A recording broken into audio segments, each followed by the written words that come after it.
Hola, muy buenas noches. ¿Cómo están? Hola, Juan. Tengo por aquí también a Sandra. ¿Cómo les va?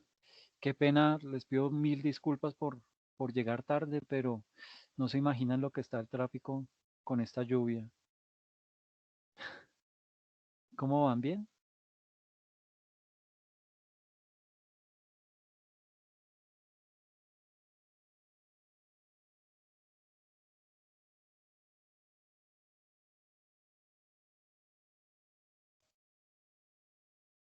Qué bueno, me alegra. Qué chévere. Bueno, ¿para cuándo es que tenemos nuestras exposiciones?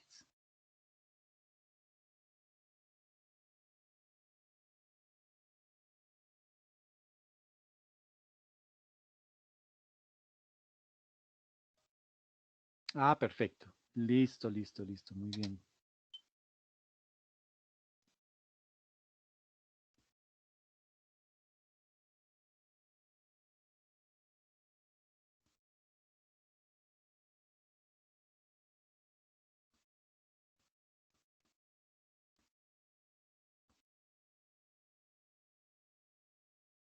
Perfecto. Entonces, bueno, eh, teniendo en cuenta que me demoré y todo esto, entonces, pues hoy vamos a hacer una sesión bien interesante, bien chévere.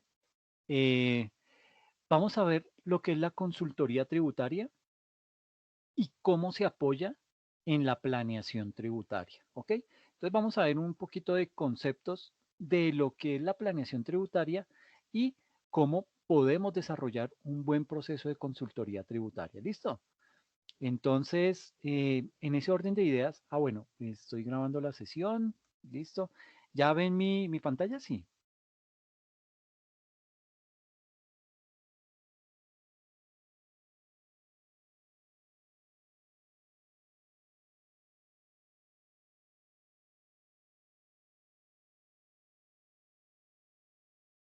Ok, perfecto, muchas gracias.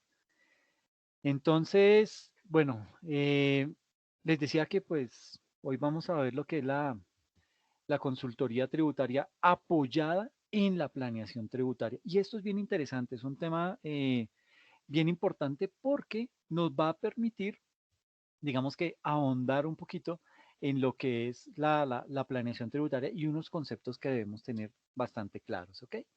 Entonces, bueno, hay que partir del hecho que en Colombia, como en muchos otros países en vía de desarrollo, eso no es solamente un tema de nuestro país, esto viene en muchos países, sobre todo aquellos que estamos ahí en la gran bolsa del subdesarrollo. En ese tipo de países, digamos que la carga tributaria que deben enfrentar las diferentes entidades, empresas sobre todo, pues digamos que resulta ser un factor decisivo a la hora de poder diseñar unas estrategias de negocios. Y es por eso que la planeación tributaria se convierte en esa herramienta que es fundamental para el buen desarrollo de esa entidad. Entonces, digamos que en esta... Hola Julie, buenas noches. Qué pena que haya llegado tan tarde. Discúlpeme, estaba metido en un trancón impresionante y no se imaginan el estrés que es estar ahí. Pero bueno, ya estamos acá. Discúlpeme por esta media hora, pero se la repongo. Vamos hasta las 10. Yo sé que de pronto tienen algo que hacer. No se preocupen, esto queda grabado, así que en cualquier momento lo pueden escuchar, ¿ok? Bueno, entonces les contaba que en esta sesión pues vamos a ver todo el tema de cómo nace una obligación tributaria, qué es la evasión, qué diferencia hay entre la elusión y la evasión y cómo realizar un buen proceso de optimización. Eh, Sucede que una de las obligaciones fiscales que tiene todo contribuyente es obviamente pues la de pagar el impuesto de renta, ¿sí? De acuerdo con los plazos definidos en, ¿cómo es que le llaman esto la Diana? El calendario tributario. En ese calendario tributario, ahí aparece. Dime. En ese calendario tributario pues aparecen las diferentes fechas en las que las empresas deben realizar ese tipo de pagos, ¿no? Y aquí pues vale la pena destacar que el valor a pagar por ese impuesto puede ser disminuido mediante la aplicación de una serie de beneficios tributarios, ¿ok? Entonces, pues digamos que hay que conocer de esos beneficios para poder recomendarle a nuestro cliente en el momento en que estemos realizando la consultoría qué beneficios son los que a los que él se puede acoger y de qué manera puede obtener una mejor optimización de sus impuestos. ¿Ok? Nótese que no estoy diciendo evasión de impuestos, no estoy nombrando en ningún momento elusión de impuestos, no, es simplemente una mejor optimización de sus impuestos, es decir, pagar el impuesto justo. ¿Ok? A eso es a lo que vamos a hablar el día de hoy. En ese orden de ideas, entonces, tenemos que decir que, digamos que para realizar un buen proceso de maximización o de optimización tributaria, pues debemos tener varios conceptos claros. Primero, eh, lo que es la obligación tributaria, ¿ok? Es de lo primero que debemos tener en cuenta y para eso nos tenemos que apoyar en la Constitución Nacional. La Constitución Política establece que son los ciudadanos y las personas las que deben contribuir al financiamiento de los gastos e inversiones del Estado dentro de conceptos de justicia y equidad. Son dos temitas de los que vamos a hablar en la siguiente sesión porque esto golpea fuertemente lo que es la parte tributaria en nuestro país. A su vez, el estatuto tributario establece que los contribuyentes o responsables directos del pago de los tributos son los sujetos respecto de quienes se realiza el hecho generador de la obligación sustancial. De estas definiciones, digamos que es importante rescatar dos elementos que son fundamentales.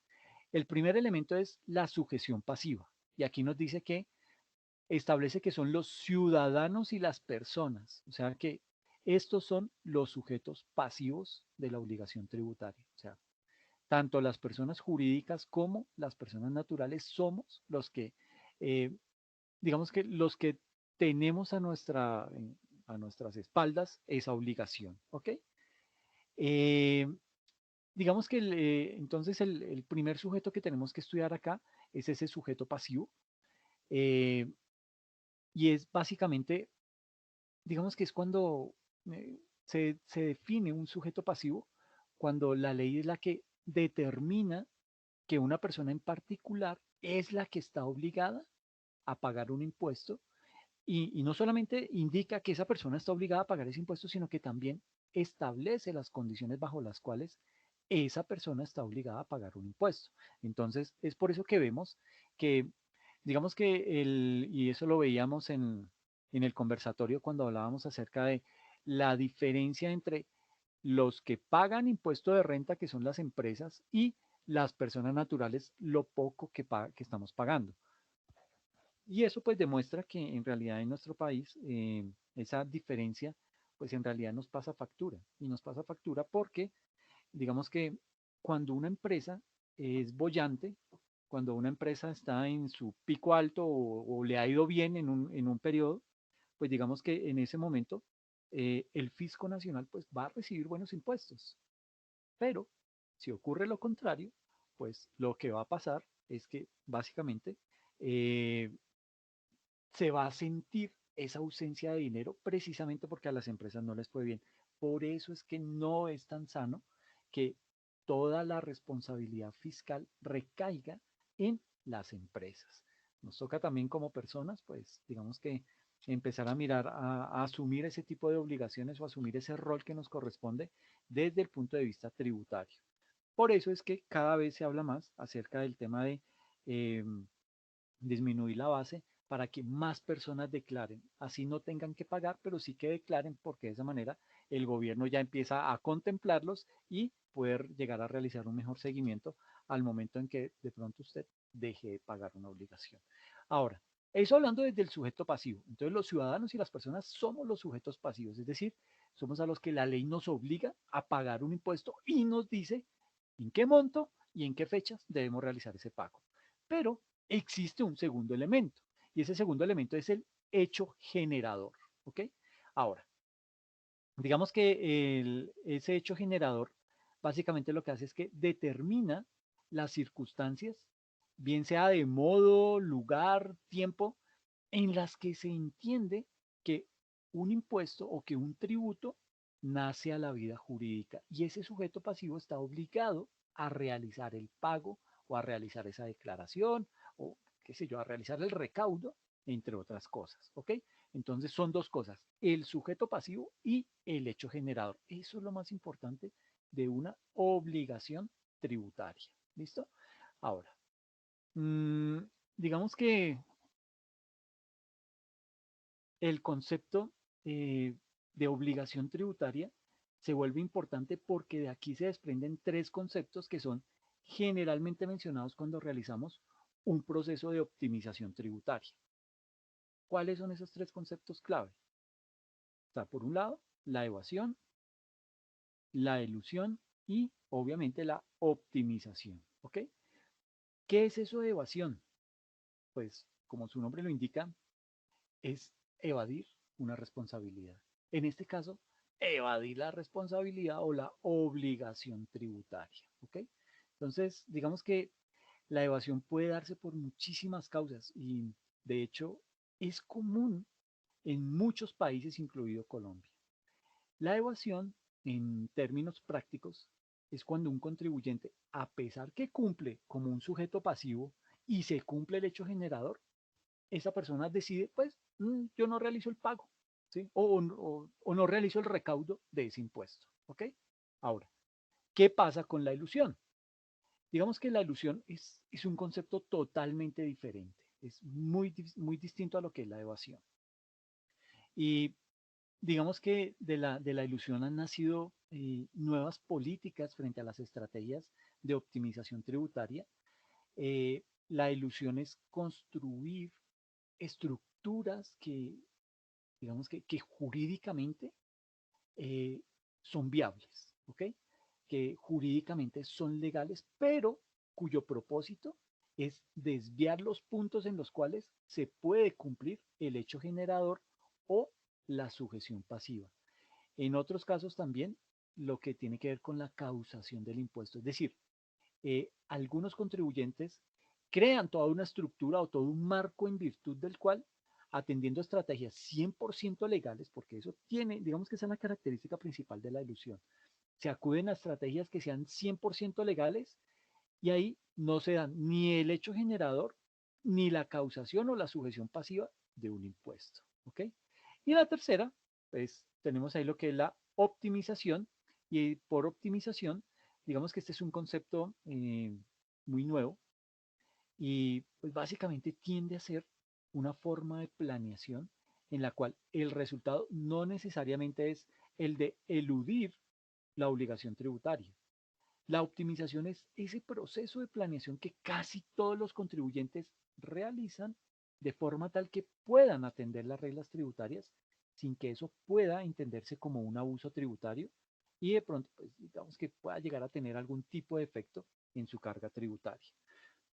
Entonces, pues básicamente estos tres elementos, evasión, elusión y optimización, han generado que surjan nuevas perspectivas en el mundo.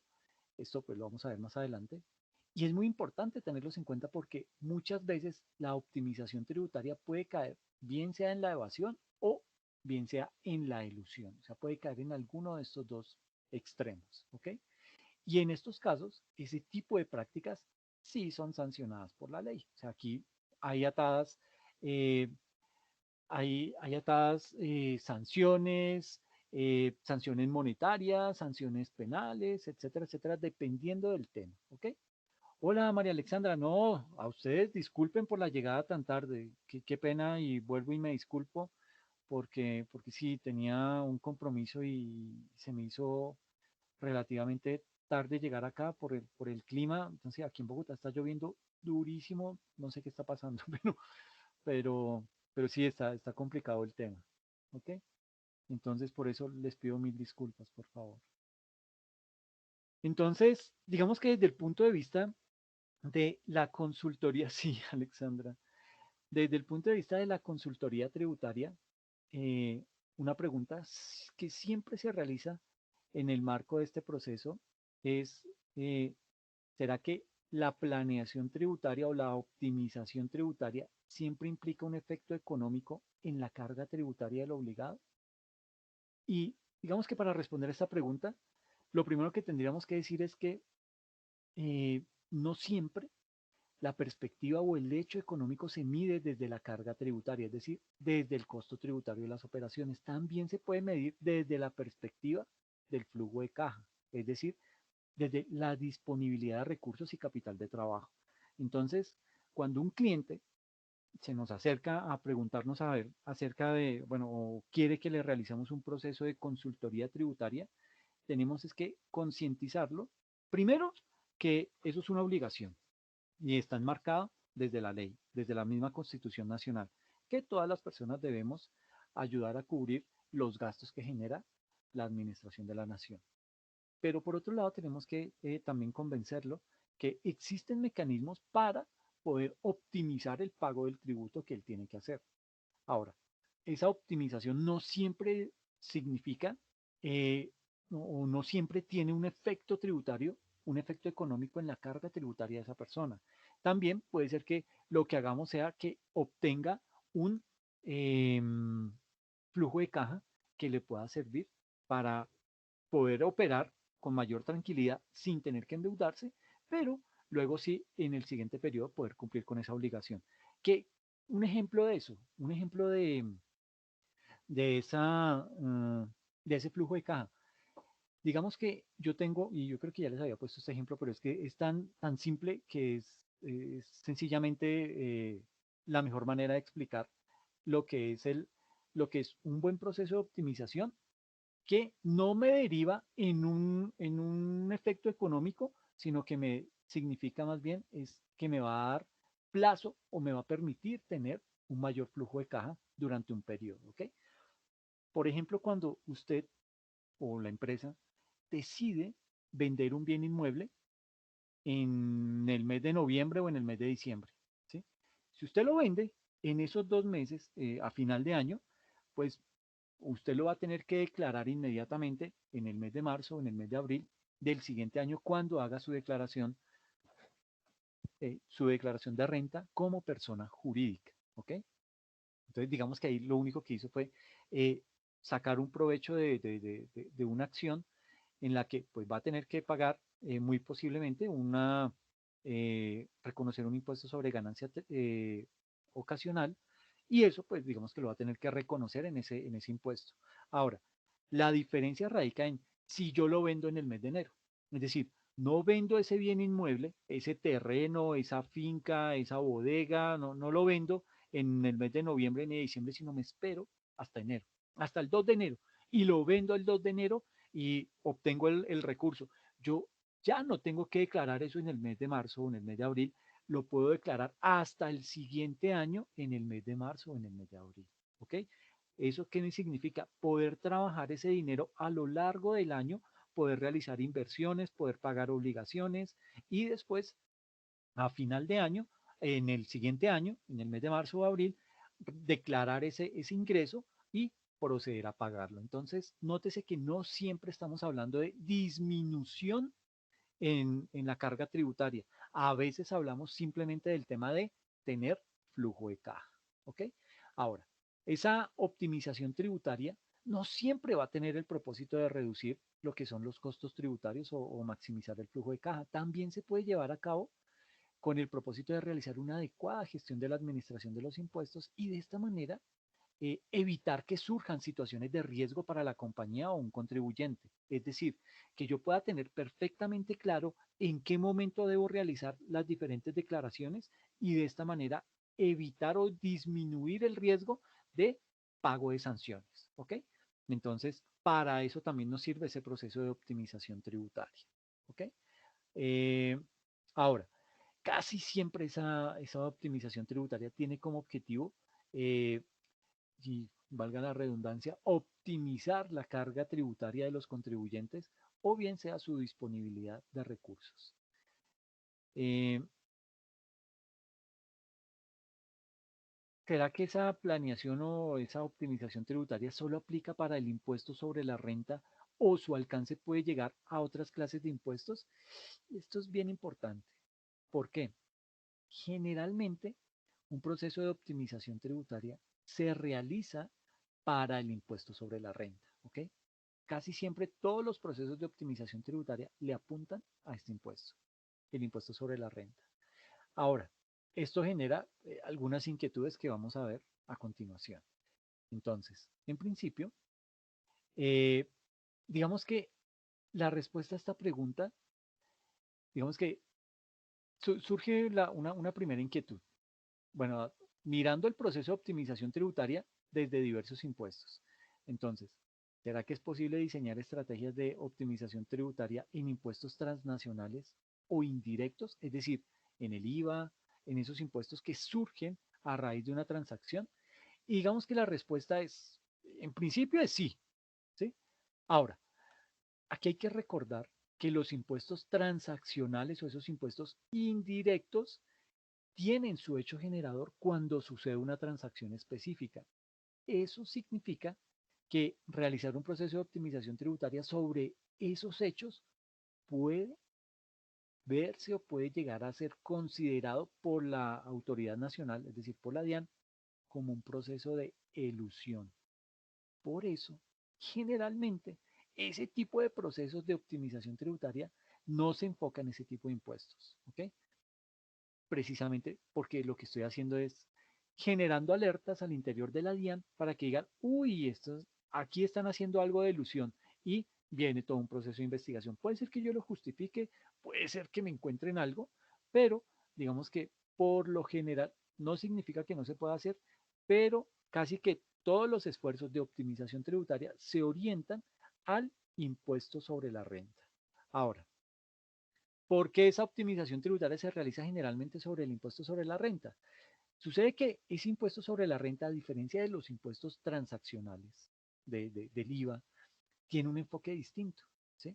Este impuesto sobre la renta se basa, en términos muy generales, en la operación de un contribuyente en un periodo de tiempo que generalmente conocemos como un periodo gravable.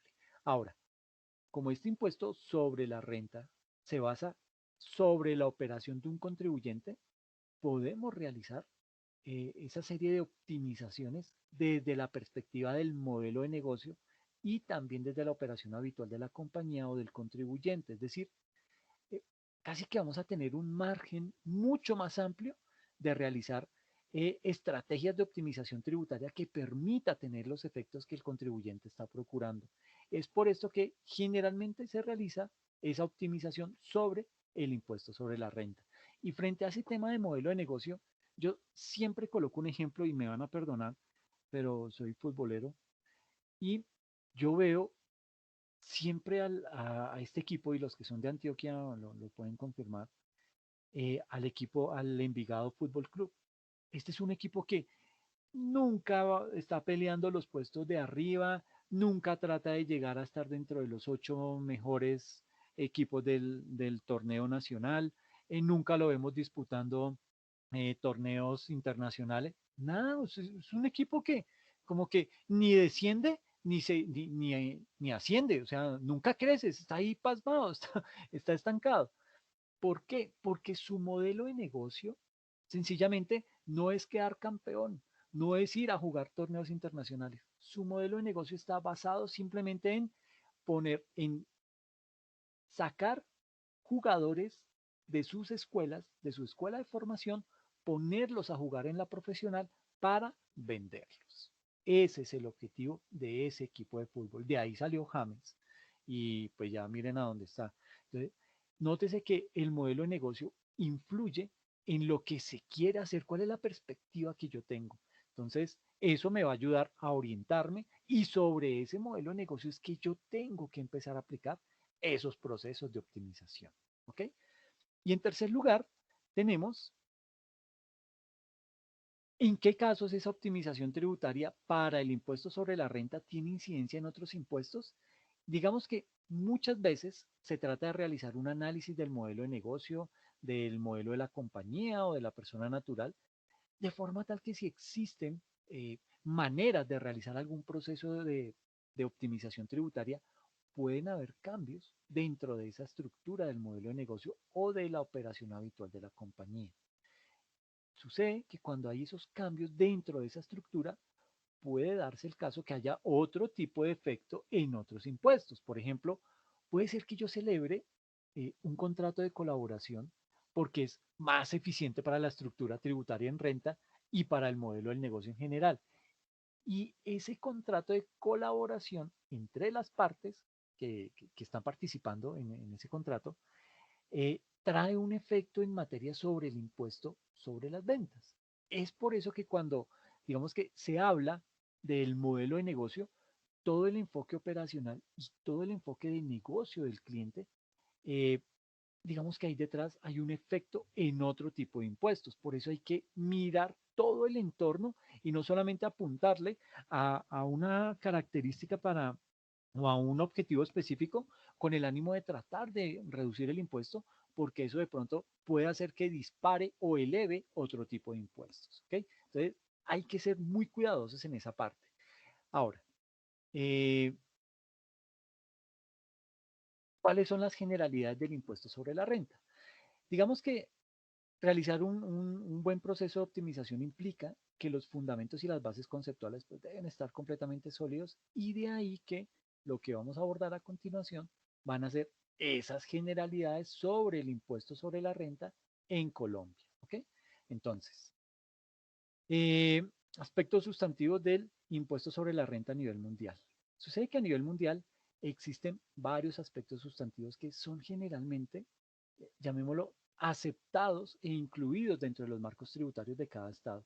Y esos aspectos sustantivos son los siguientes.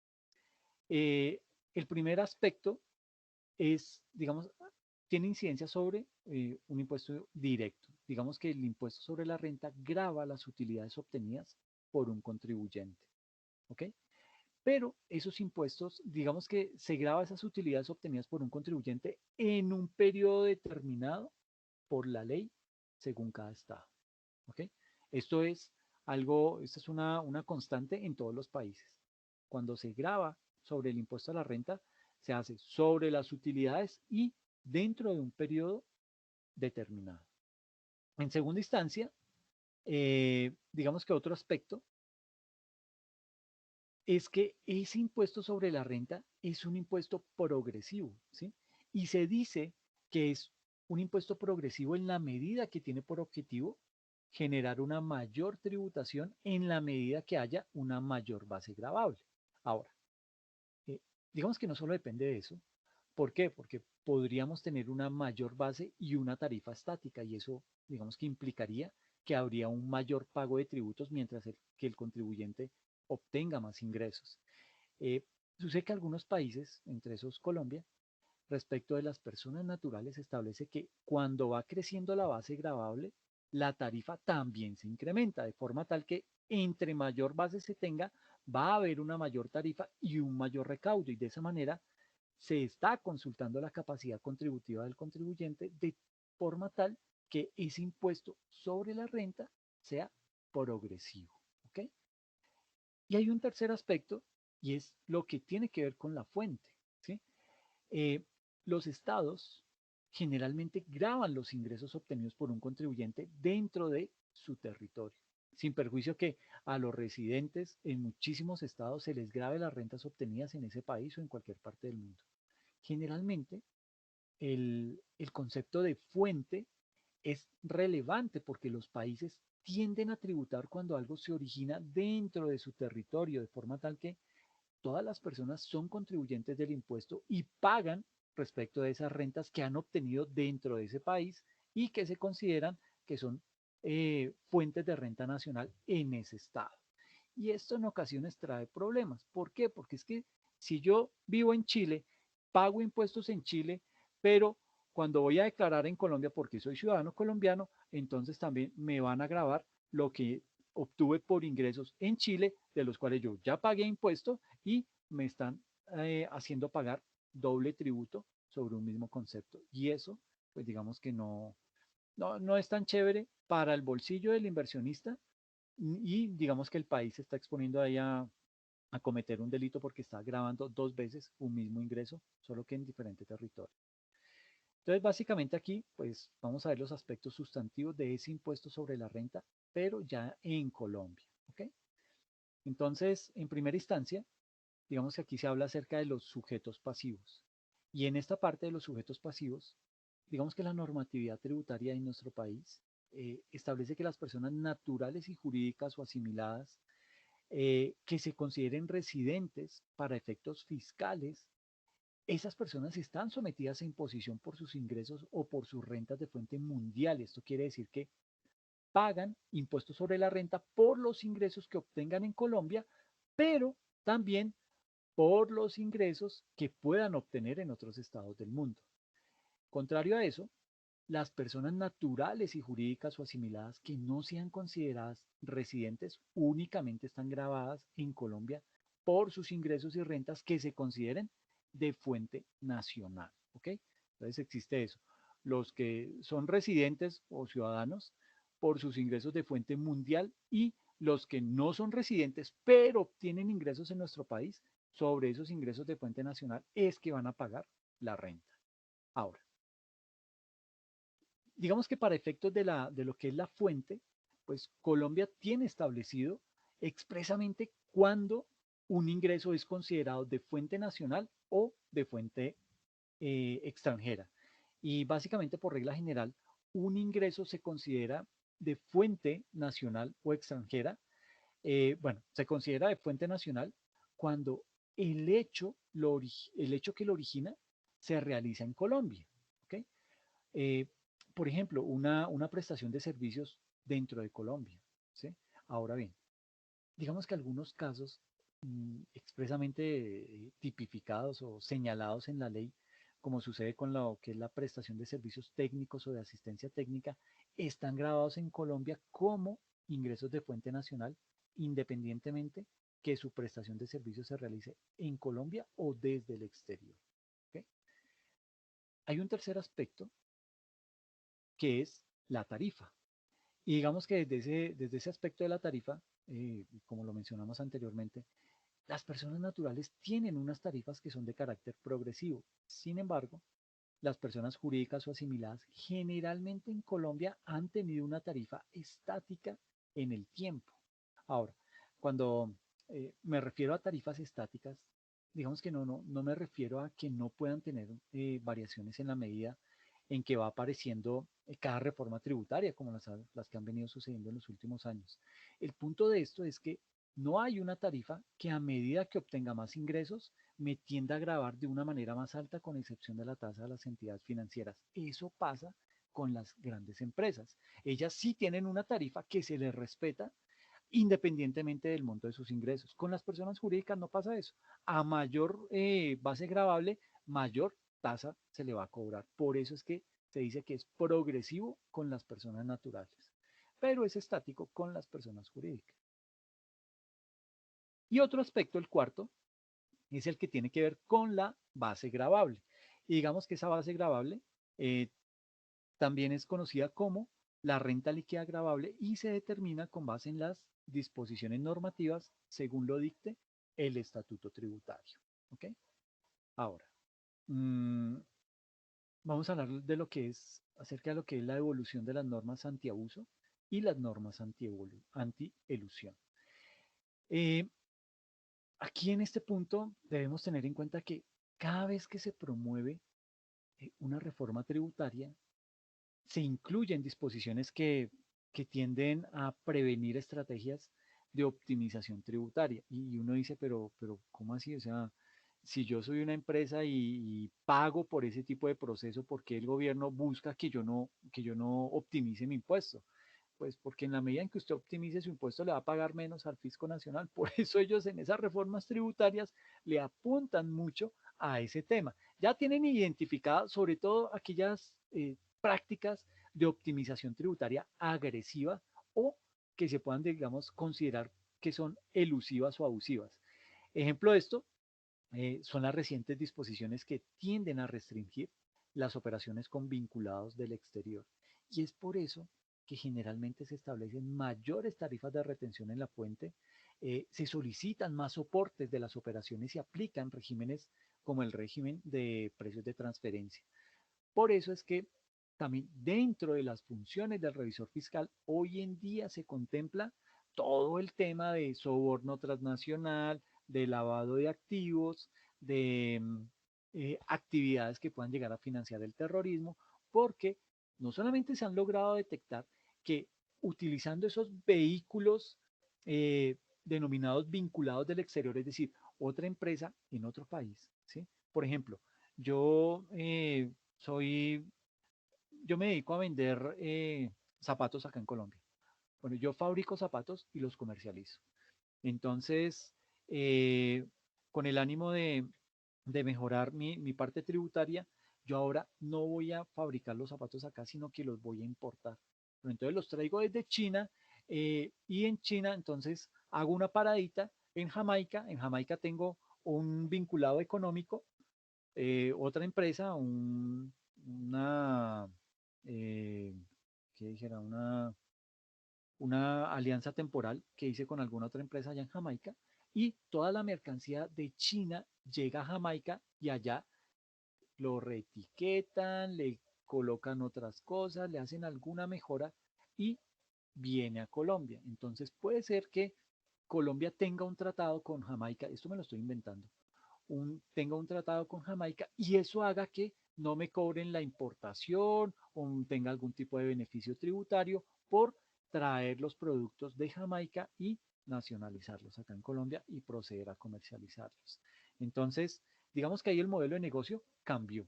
¿Cambió por qué? Porque era que yo producía los zapatos y los comercializaba. Ahora ya no los estoy produciendo, los estoy comprando en China a un precio muchísimo más barato, de menor calidad, y le hago la entrada como si fuera una importación desde Jamaica.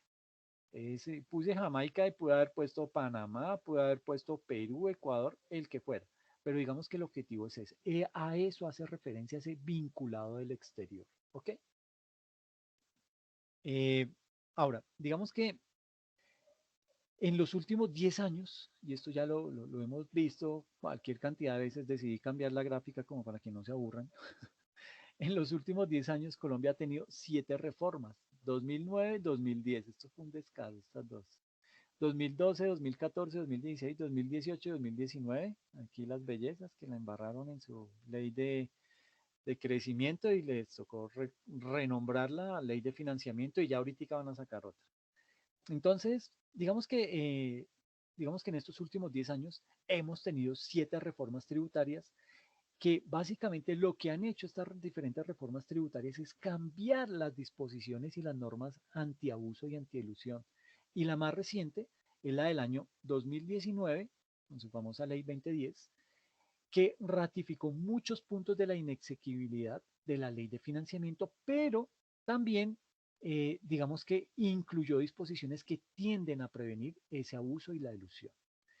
Eh, pero también es importante tener en cuenta que desde el año 2013 la OCDE ha promovido las acciones BEPS que básicamente tienden a prevenir que existan enfoques de optimización tributaria agresivas o elusivas y establecen algunas recomendaciones para que los estados incorporen dentro de toda su normatividad, o sea, dentro de esas reformas tributarias, eh, que incluyan ese tipo de normas con el propósito de prevenir esas prácticas.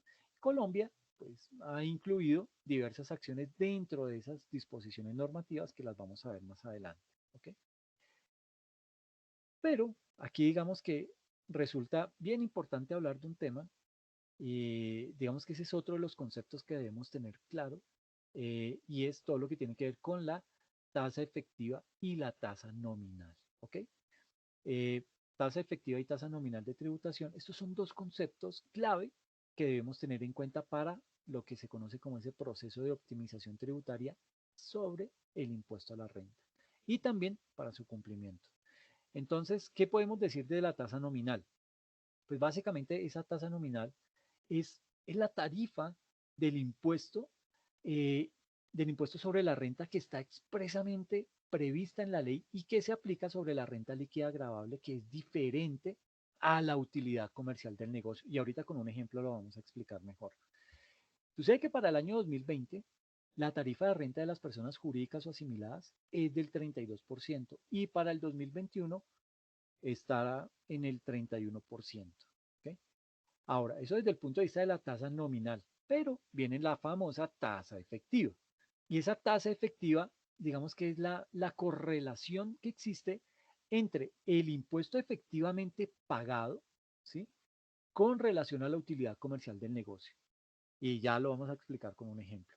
Pero digamos que este punto de la tasa efectiva de tributación, pues resulta importante tener en cuenta que la utilidad comercial del negocio no es la misma renta líquida, ¿ok?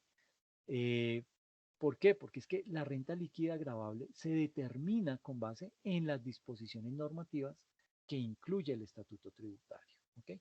Entonces veamos un ejemplo. Tenemos esta tablita y aquí tenemos la siguiente información.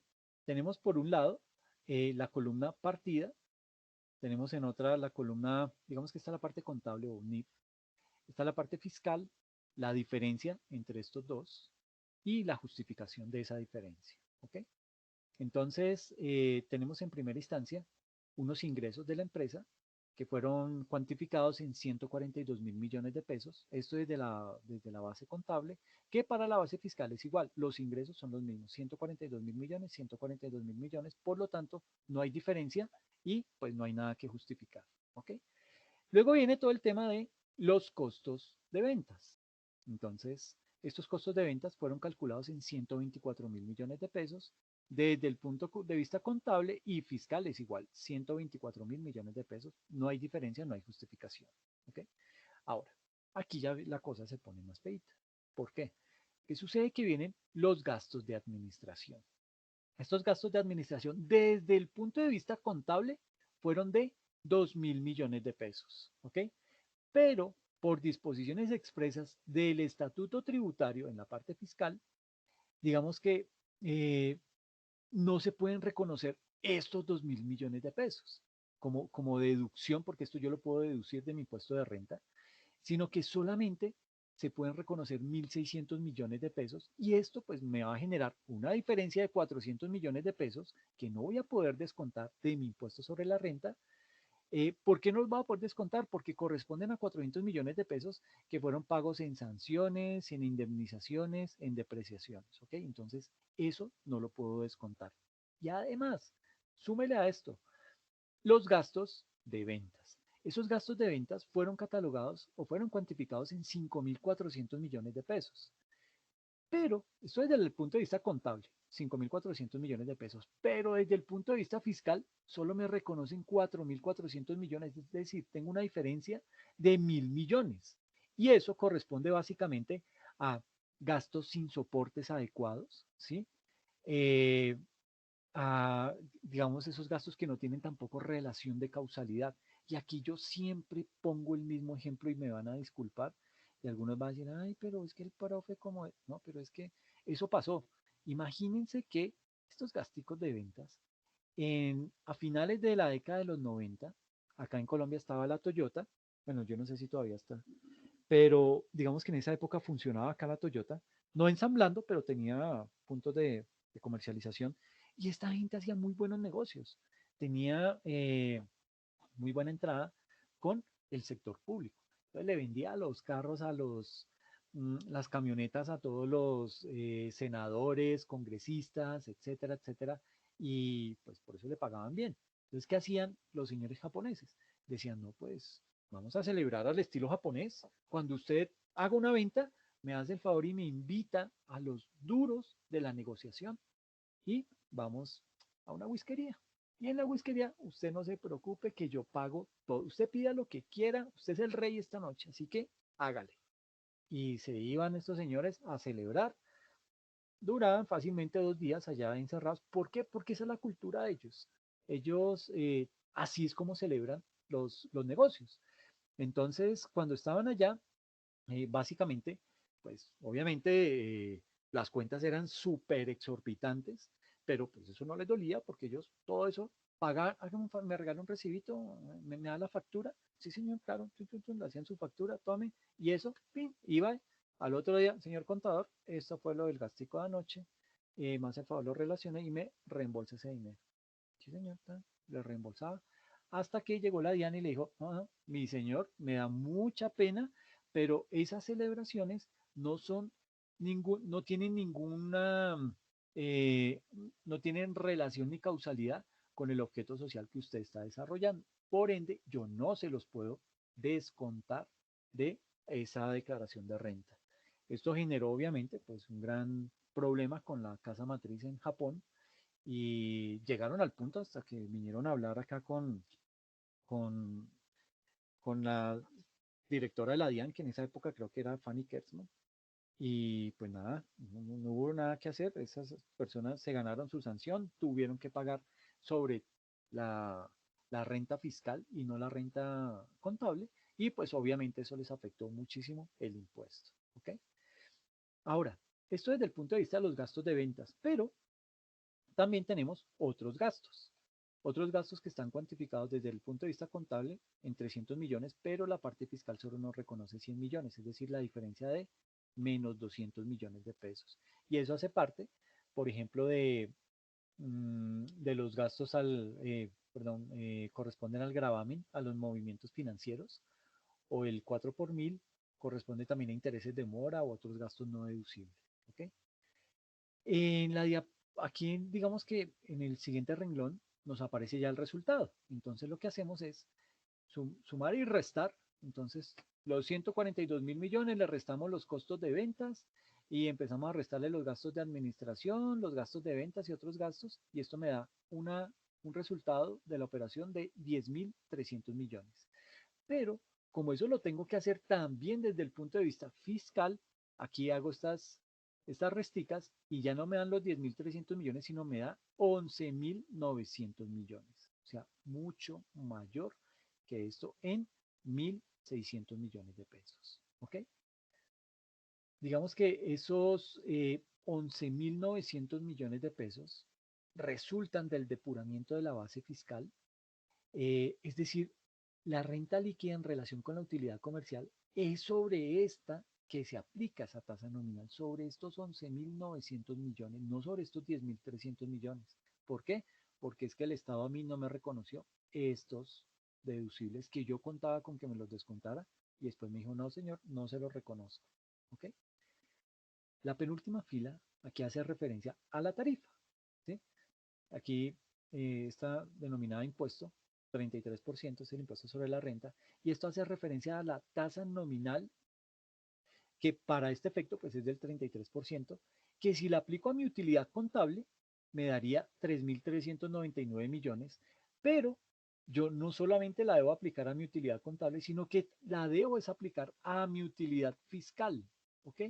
Y sobre esa utilidad fiscal el impuesto no me da 3.399, sino me da 3.927 millones de pesos. Eso me representa una diferencia de 528 millones de pesos de más que yo voy a pagar por ese impuesto de renta sobre esta famosa base fiscal. ¿Ok? Luego de eso, entonces, llega lo que es la famosa tasa de tributación. Digamos que esta tasa de tributación contiene la siguiente información. Sucede que cuando tomamos ese impuesto que es el efectivamente pagado, este 3.927 millones, voy a colocar aquí otro color.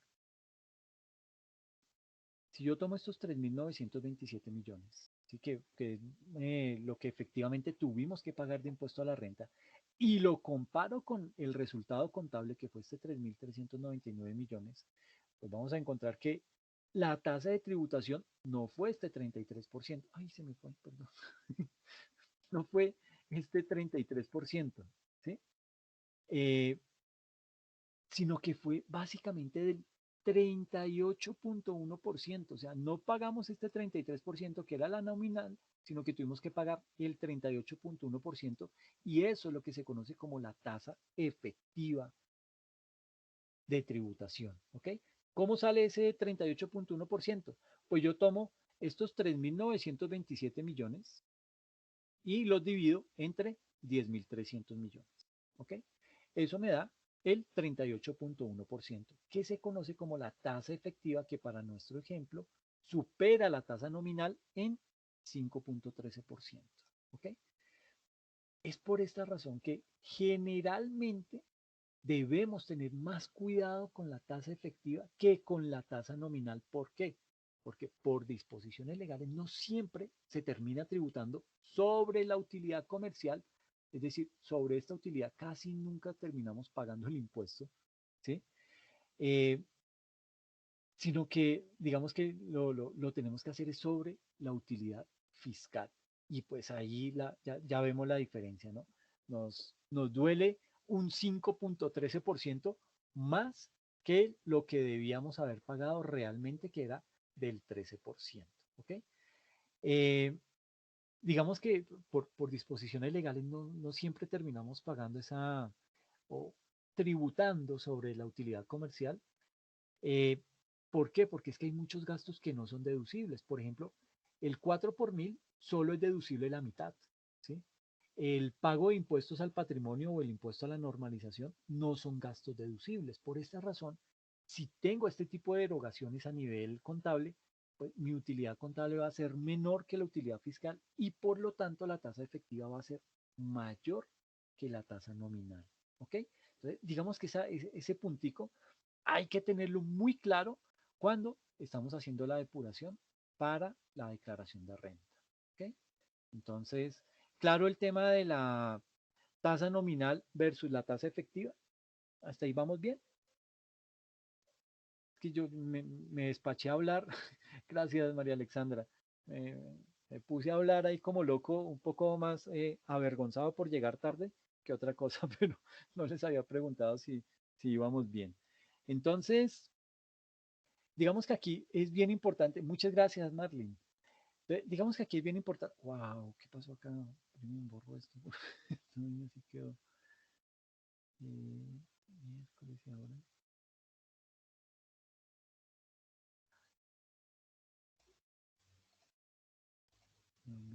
No me coge el marcador, perdón. Ah, listo, listo, listo. Entonces, vamos a hablar acerca de los vehículos societarios y la sociedad, o lo que se conoce como socio accionista. ¿Listo? Digamos que aquí la relación que existe entre vehículos societarios y la sociedad, visto desde el punto de vista del socio y del accionista, la debemos tener en cuenta siempre que querramos desarrollar un buen proceso de optimización tributaria. ¿Por qué? Tal y como lo explicábamos al comienzo de esta sesión, digamos que las sociedades y las personas naturales son contribuyentes sobre el impuesto sobre la renta, o sea, son sujetos pasivos. ¿Ok?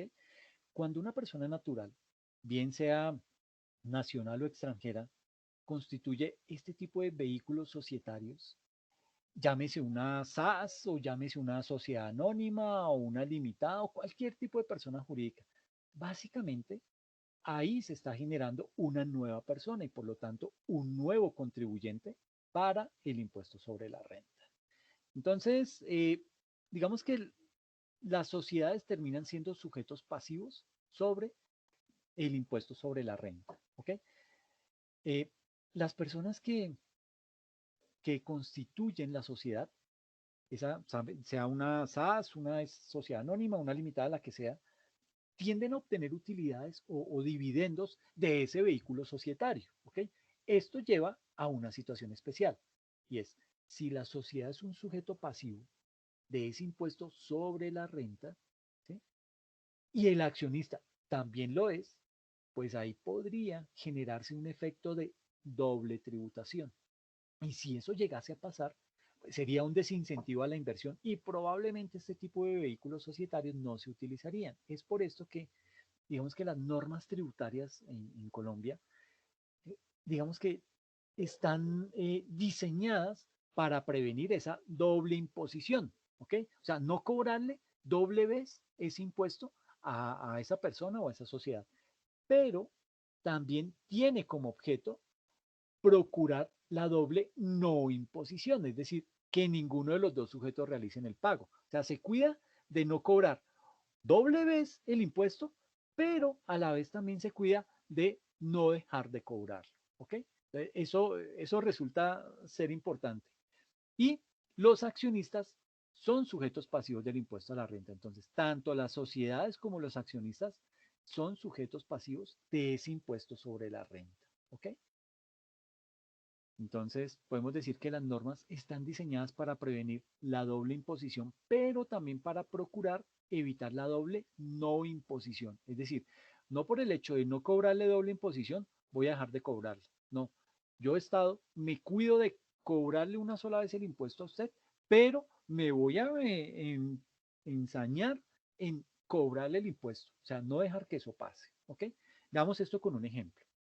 Entonces, eh, supongamos que usted es un accionista de una sociedad anónima. ¿Sí? Entonces aquí lo tenemos. Aquí está usted, es un accionista de esta sociedad anónima. ¿Listo? Eh, y con el tiempo, usted decide formar un nuevo negocio bajo otra figura, una SAS. Entonces usted es socio acá de la sociedad anónima, pero tuvo una platica, tuvo unos buenos ingresos y dijo, no, sabe que yo voy a construir una otra compañía porque es que le puedo prestar unos servicios a esta compañía y en fin, ahí yo puedo obtener una mejor ganancia. Entonces la constituyó y él es solamente el dueño. ¿Listo? O bueno, si no es el dueño, es el mayor accionista. Ahora, esta SAS desarrolla su objeto social durante un año y obtiene una utilidad de 200 millones de pesos. ¿Ok? Ahora, digamos que cuando deba presentar la declaración de renta, esta persona, por estos ingresos, o sea, usted que es accionista acá, que creó esta sociedad SAS y se ganó 200 millones de pesos de utilidad, sobre estos 200 millones usted va a tener que declarar un impuesto sobre la renta del 32% que equivale a 64 millones de pesos. Es decir, 200 millones menos 64 le queda una utilidad por distribuir de 136 milloncitos de pesos. ¿Ok? Ahora, cuando usted obtenga ese ingreso como accionista de la sociedad anónima, entonces cuando esos 136 millones usted se los lleva y cuando va a hacer su declaración como accionista, pues digamos que por distribución de dividendos, si no existiese ninguna norma que permitiera obtener ese ingreso como no grabado, usted tendría que pagar un impuesto sobre esos 136 millones. O sea, aquí sobre 200 millones pagó un impuesto de 64 millones, lo que le quedó una utilidad neta de 136 millones. Y cuando lo va a declarar por este lado, también le van a cobrar sobre esos ingresos si es que no existiera una ley que evitara esto. ¿Ok? Entonces, sobre esos 136 millones usted tendría que pagar 43 millones 520 mil. Y esto pues, suena injusto. ¿Sí?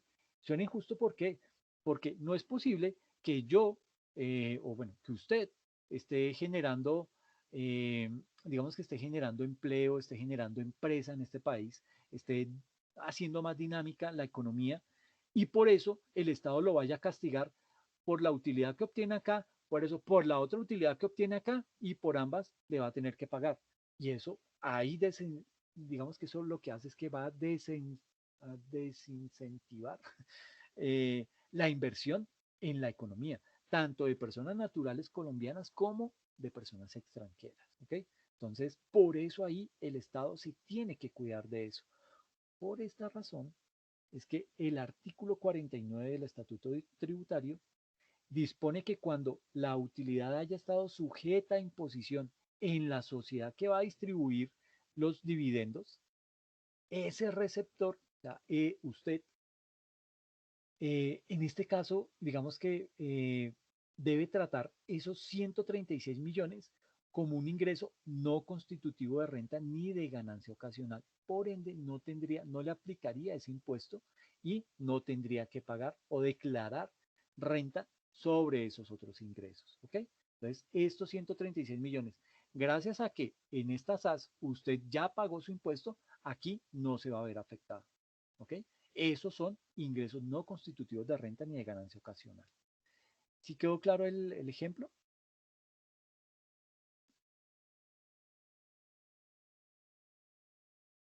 Perfecto, muy bien. Listo, listo, qué bien, chévere, gracias.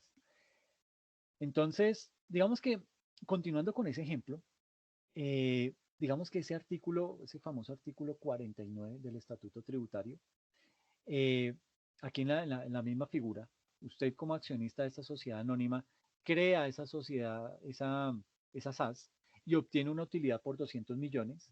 Entonces, digamos que ahí, si en esta sociedad, por la razón que fuera una ley que salió, ustedes lo beneficiaron, usted se apegó a ese beneficio tributario, su impuesto sobre la renta fue de 0 pesos. Entonces le quedó una utilidad por distribuir de 200 milloncitos de pesos. Lo mismo que le quedó antes de impuesto fue su utilidad neta. Entonces digamos que eh, digamos que cuando llegue este dinero, estos 200 millones a esta sociedad, ¿sí? Ahí en ese punto, usted, pues digamos que ese impuesto, aquí esa utilidad se vería afectada realmente por el impuesto y tendría que pagar los 64 millones, ¿sí? Ese sería un ingreso que está sometido a esa tributación, es decir, el objetivo es que se grave el impuesto en el vehículo societario SAS o en la sociedad anónima, pero en alguno de los dos a usted la norma lo va a coger, ¿ok? Entonces, hay que tener mucho cuidado con eso. En este caso, los 200 millones pierden la calidad de ingreso no constitutivo de renta ni de ganancia ocasional y se convierten en un ingreso ordinario debido a que su impuesto en la SAS fue de 0 pesos, ¿ok? Entonces, ahí, digamos que a eso hago referencia cuando digo que el gobierno se cuida muchísimo de no cobrarle doble vez un impuesto, pero también se cuida de cobrárselo en algún momento. No va a dejar que eso pase en blanco, ¿ok? Entonces, digamos que dependiendo mucho de las políticas públicas que el Estado quiera realizar, puede que los beneficios que origine que en la SAS no se paguen impuestos sobre la renta, terminen trasladándose al accionista en la sociedad anónima, pero eso tiene que ser establecido por expresa disposición legal, es decir, por medio del Congreso de la República. ¿Ok? Entonces, esto básicamente para ejemplificar un poco el tema de no caer el señor Estado en una problemática de grabar a una persona dos veces, pero también no dejar que la persona se vaya a salir con la suya y no vaya a pagar ni por medio de este vehículo societario ni por medio de este otro. ¿Ok? En alguno de los dos, el señor Estado lo va a coger y ahí le va a cobrar ese impuesto. ¿Ok? Entonces, digamos que desde ese punto de vista hay que tener mucho cuidado con esto. Ahora, eh, digamos que esa generalidad de esa optimización tributaria, pues digamos que la planeación tributaria es poder determinar un modelo que permita optimizar esa carga tributaria en la organización y prever en el tiempo cómo debe estar estructurado un modelo para ejecutar una inversión en cualquier tipo de negocio o actividad. Recuerde que esa optimización tributaria resulta ser el insumo más importante desde la perspectiva de impuestos para poder estructurar cualquier proyecto. Es por eso que resulta ser muy importante saber cada ítem que tenga incidencia en ese proceso de optimización. Ahora, digamos que existen en el impuesto sobre la renta varios tipos de optimización tributaria, pero digamos que están agrupados en cuatro grandes grupos, que son el primero, lo que se conoce como diferimiento. ¿Ok? El segundo grupo, todo lo que está enmarcado en las prerrogativas y beneficios. El tercer punto, todo lo que tiene que ver con la optimización de la tasa efectiva, que fue lo que vimos en unos slides atrás. Y el cuarto, todo lo que tiene que ver con las operaciones transnacionales. ¿Ok? Entonces, pues digamos que en esos cuatro puntos se encuentra agrupada toda esa optimización tributaria que se quiere hacer en una organización. Ahora, ¿qué elementos son los que inciden en esa planeación tributaria sobre el impuesto sobre la renta? Digamos que existen algunos elementos que inciden en esa optimización más allá de las perspectivas tributarias. El primero de ellos, de esos elementos, es el modelo de negocio. Y de este, pues ya hemos hablado, esto es bien importante. ¿Por qué? Porque es que el modelo de negocio digamos que se convierte en ese punto de partida para realizar una buena optimización tributaria, que en nuestro caso se convierte en ese insumo para desarrollar una buena consultoría tributaria. Entonces, ese modelo de negocio generalmente es establecido por los contribuyentes desde una óptica de economía y de negocios, es decir, el componente tributario en ese modelo de negocio puede ser observado o no, y en esos casos podría existir que haya ineficiencia desde la perspectiva fiscal, bien sea porque el modelo de negocio que establece el contribuyente podría generar riesgos o porque la modalidad de operación haya ineficiencias que no son previstas cuando se establece. En segunda instancia, digamos que tenemos el segundo elemento que se conoce, ¿por qué no? Ya, el adecuado cumplimiento. Y digamos que esto es muy importante. Ese adecuado cumplimiento supone que como existen tantas formas que tienen como objetivo prevenir el abuso, que tienen como objetivo prevenir la evasión y la ilusión, pues tenemos que observar adecuadamente esas normas con el propósito de que no tengamos efectos en el impuesto sobre la renta. Por ejemplo, el registro de los contratos de importación de tecnología ante la DIAN. Si no observáramos el adecuado registro de esos contratos en la DIAN en el término que prevé la norma, que actualmente son como de 6 meses, desde el momento de la suscripción, digamos que desde el momento de la suscripción de ese contrato, cuando hagamos el pago al proveedor de ese contrato de importación de tecnología, el gasto no va a ser deducible. ¿Y eso qué va a hacer? Pues que nos va a aumentar nuestra tasa efectiva de tributación y vamos a tener que pagar mucho más impuesto. Entonces hay que cuidar esa parte. Es por esto que el cumplimiento se vuelve absolutamente relevante en ese proceso de optimización tributaria. Y el tercer elemento son las operaciones internacionales.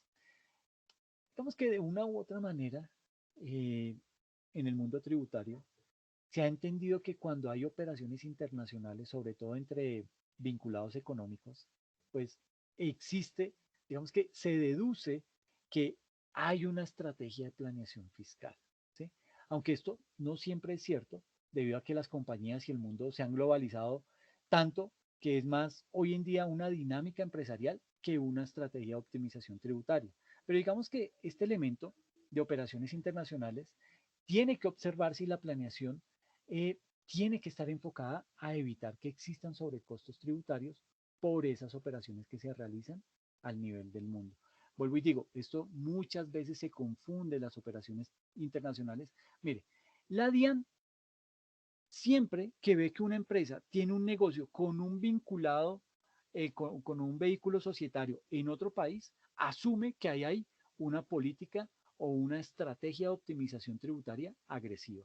¿Y qué hace? Pues se va con todos los fierros a investigarlo, a mirar usted por qué está haciendo, por qué tiene negocios con ese tipo de empresas y comienza a incomodar en esa parte. Pero no siempre es por eso. Hoy en día muchos negocios se mueven básicamente porque la globalización ha permitido eso, porque hoy hablamos un mismo idioma contable. Entonces es más fácil hacer negocios con otros países, pero para la DIAN eso simplemente le huele a optimización tributaria agresiva. Y es ahí en donde llega a hacer visitas, a decir, bueno, ¿usted por qué está haciendo esto? Etcétera, etcétera. Explique y explique. Y el cuarto es el grupo económico. Digamos que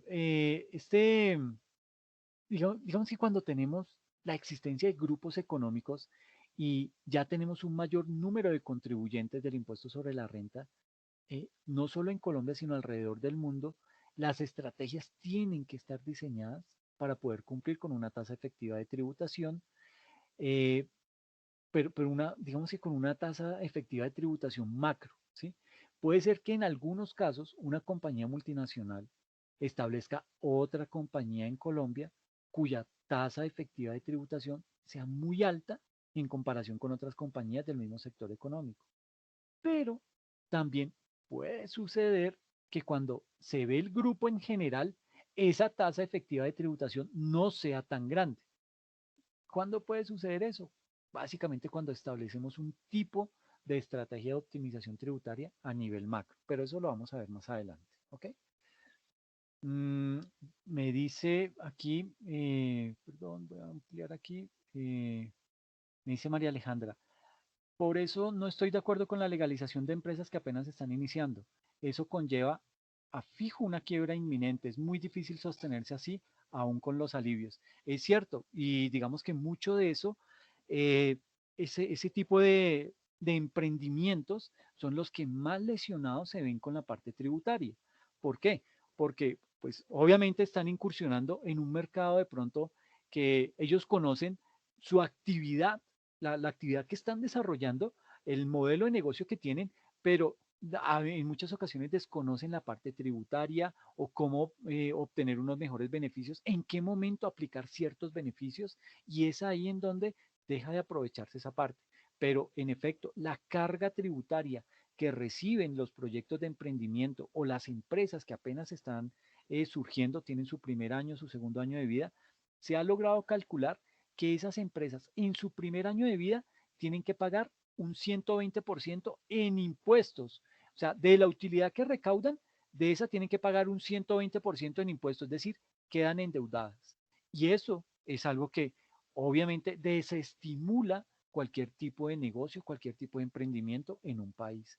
Y eso, pues digamos que está muy mal visto en el país. Eso es un tema que están tratando de corregir, en el mejor sentido de la palabra, no sé cómo lo van a corregir, eh, con la nueva reforma tributaria. Eh, como diría el ciego, amanecerá y veremos, a ver qué tanto, a ver si de eso tan bueno dan tanto. Ni, bueno, dice Marlin, ni tanto porque mire, los empresarios de las webcam, carajo, ¿qué es esto? Entran y entran dólares y nada les ha pasado. Cuéntanos, Marlin. Alexander, es lo que estabas diciendo ahorita, que la DIAN mira a las empresas que pues que tienen algún socio extranjero y eso, ¿cierto? Sí, Supone que ese tipo de negocios, entre comillas, se está legalizando, ¿cierto? Y vas y sacas un RUT con ese tipo de negocios, pero en realidad no te están haciendo nada, ni están persiguiendo a esa gente. Y ellos entran y entran y entran dólares al país, que lo lavan por cualquier otro lugar, y mira que a ellos nada les pasa. En cambio, como dice María Alejandra, a un empresario que quiere montar su negocio de empanadas acá legal, no lo ayudan. le caen con toda, esa es la injusticia que se vive en este país. Por eso la siguiente sesión vamos a hablar de justicia y equidad tributaria para ver la diferencia y lo lejos que estamos en ese tema. Colombia es de los países más inequitativos a nivel de la parte tributaria. Pero bueno, ese será un análisis que haremos la próxima sesión. Pues eso era lo que les quería comentar el día de hoy, bueno, la noche de hoy y bien tarde. Les pido de nuevo, por favor, discúlpenme, no era mi intención llegar tan tarde, pero el tráfico me hizo una mala jugada y la verdad estoy muy avergonzado con ustedes. Eh, yo creo que yo tenía programado el examen para realizarlo este fin de semana. Pero como el examen lo vamos a realizar con base en las exposiciones y las exposiciones son dentro de 8 días, entonces voy a tener que correr el examen 8 días más, ¿ok? Entonces no lo vamos a realizar este fin de semana, sino el próximo fin de semana, es decir, el 27 y 28 de marzo. ¿Les parece? Profe, buenas noches. Hola, buenas noches, ¿cómo estás? ¿Con Bien, quién profe, hablo? con Juliet, yo Hola, tengo Juliet. una pregunta. ¿Las exposiciones, su merced nos da un espacio a cada grupo? ¿Cuántos grupos somos? ¿Y si alcanzamos todos a exponer en la próxima clase? Pues somos 9 grupos. Sí, señor. Y gracias a Dios está la última clase, entonces digamos que con el último grupo me voy a, así me den las 12 de la noche. Pero la idea es que sean exposiciones en lo posible de 10 a 15 Ansiosas y minutos. cortas. Dime, perdón. Ansiosas y cortas. Que Sí, sean sí, bien. sí, exacto, sí. Porque es que si no se nos dilata el tema y pues no sería justo con las otras personas. Entonces, porfa, Sí. en, o sea, al punto, eso es lo que más nos interesa. Aquí vamos a desarrollar varios términos de esos, pero yo no los puedo entrar a explicar con el nivel de detalle que ustedes lo van a hacer porque si no esto se nos dilata, quién sabe hasta cuándo.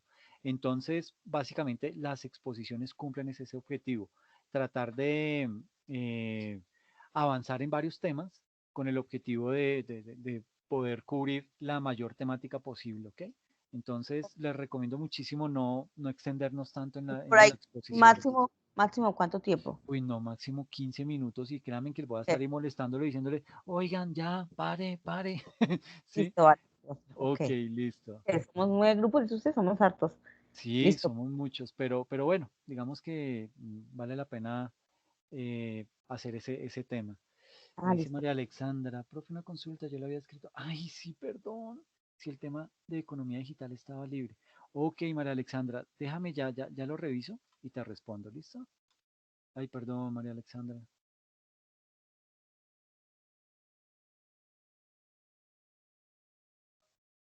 Bueno, entonces, exposición dentro de 8 días y Examen, no este fin de semana, sino el siguiente fin de semana, ¿listo? El 27 y el 28 de marzo, ¿ok? Entonces, para que estemos ahí eh, conectados en ese tema, ¿ok? Bueno, les agradezco muchísimo, gracias por la atención, gracias por esperar y pues nada, nos vemos dentro de 8 días con toda la energía, ¿ok? Sí, María Alexandra, ya te lo contesto. Bueno, a ustedes muchas gracias, cuídense mucho.